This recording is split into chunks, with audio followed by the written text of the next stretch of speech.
নমস্কাৰ, busy news 8ৰ অন্য এটি ভিডিঅ'লৈ আপোনালোকক স্বাগতম জনাইছোঁ। অন্য দিনৰ দৰে আজিও আপোনালোকলৈ লৈ আহিছোঁ এটি বৃহৎ খবৰ।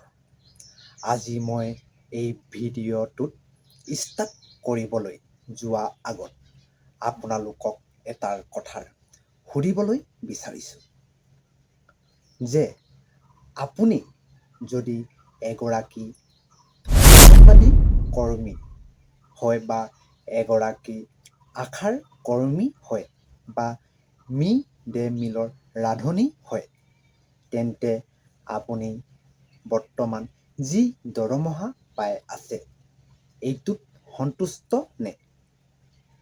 এতিয়া হয়তো বহুতে ক'ব নহয়, কাৰণ মই জানো যে আপোনালোকে যিমানখিনি কাম কৰে তাৰ তুলনাত আপোনালোকৰ দৰমহা বহুত গুণেই কম।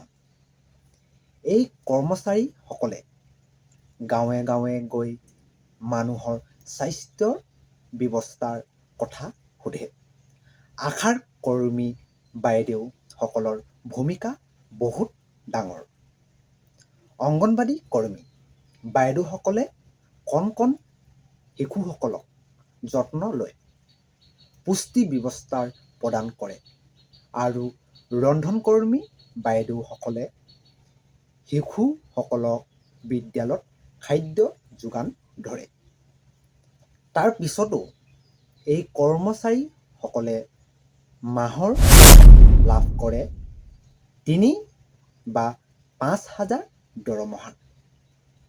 ইমানবোৰ কাম কৰাৰ পিছতো আপোনালোকৰ দৰমহা কিয় ইমান কম?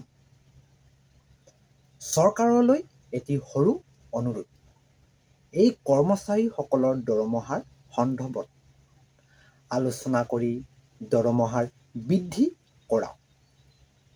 এতিয়া আমি মেইন খবৰটোলৈ যাওঁ।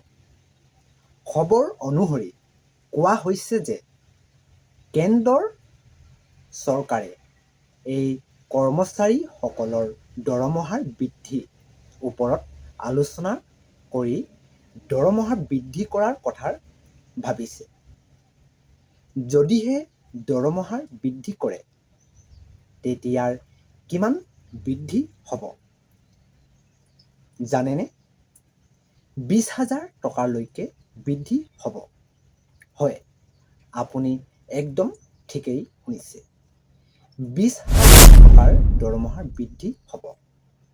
এবাৰ ভাবি চাওকচোন, আপোনালোকে যদি এতিয়া আপুনি 5-6 হাজাৰ দৰমহা লাভ কৰে আৰু সেইটো বৃদ্ধিত 15-20,000 হয়, তেনেহ'লে আপোনালোকৰ জীৱনত এটা ডাঙৰ পৰিৱৰ্তন আহিব।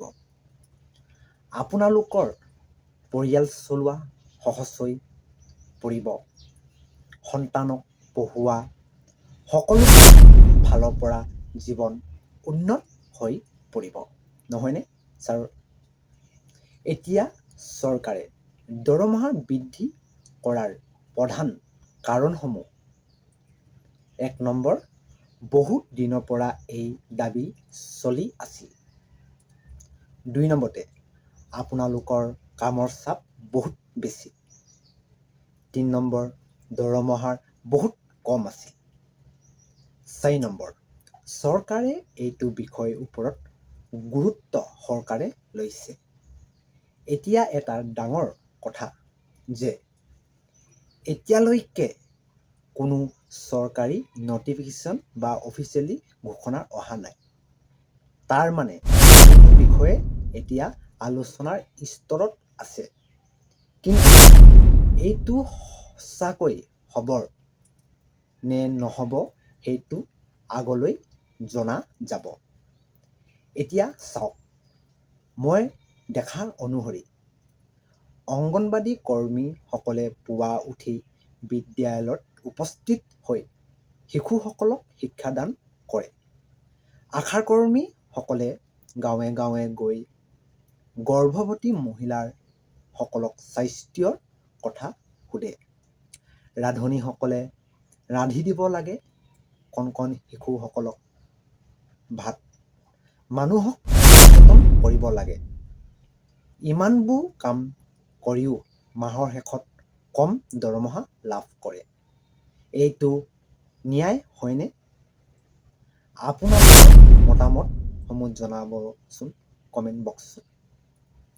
যদিহে চৰকাৰে এই সিদ্ধান্ত লয় তেনেহ'লে ধাপে ধাপে দৰমহা বৃদ্ধি হ'ব। 10,000 পৰা 15,000 পৰা 20,000 হ'ব। কিন্তু এইটো একেলগে নহয়, এইটো একেলগে বৃদ্ধি নহয়, লাহে লাহে আপোনালোকে লাভ কৰিব। এতিয়া আপোনালোকে কি কৰিব লাগিব? মিছামিছি খবৰবোৰ বিশ্বাস একেবাৰে নকৰিব। সদায় চৰকাৰী অফিচিয়েল ঘোষণা চাব। মইতো আছোৱেই, চৰকাৰী নটিফিকেশ্যনৰ আপডেট আহিলেই ভিডিঅ' প্ৰস্তুত কৰি আপোনালোকক আগলৈ আগুৱাই দিম। এতিয়া আপোনালোকে ক'ব 10,000 নে 15,000 নে 20,000 বৃদ্ধি কৰিব লাগে চৰকাৰে? কিমান টকা বৃদ্ধি কৰিলে আপোনালোকক দৰমহাটো চৰকাৰে জীৱন চলোৱাত সহায় হ'ব আপোনালোকৰ? কমেণ্ট কৰি আপোনালোকৰ মতামত জনাওক।